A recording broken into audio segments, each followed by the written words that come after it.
أعوذ بالله من الشيطان الرجيم. بسم الله الرحمن الرحيم. لا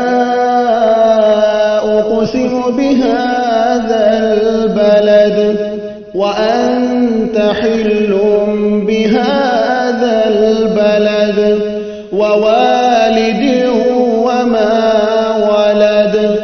لقد خلقنا الإنسان في كبد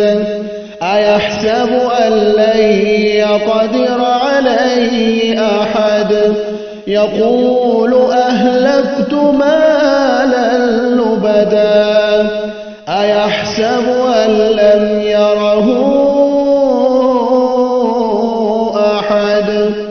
ألم نجعل له عينين ولسانا وشفتين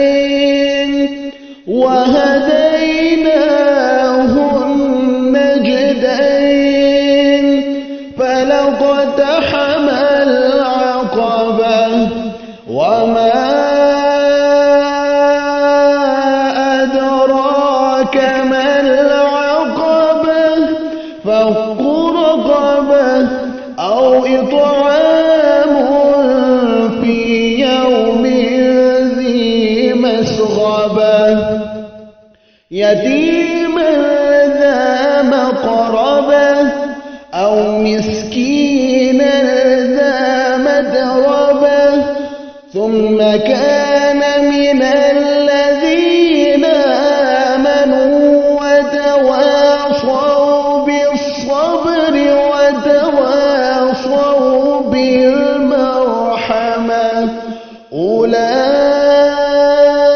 أولئك أصحاب الميمنة والذين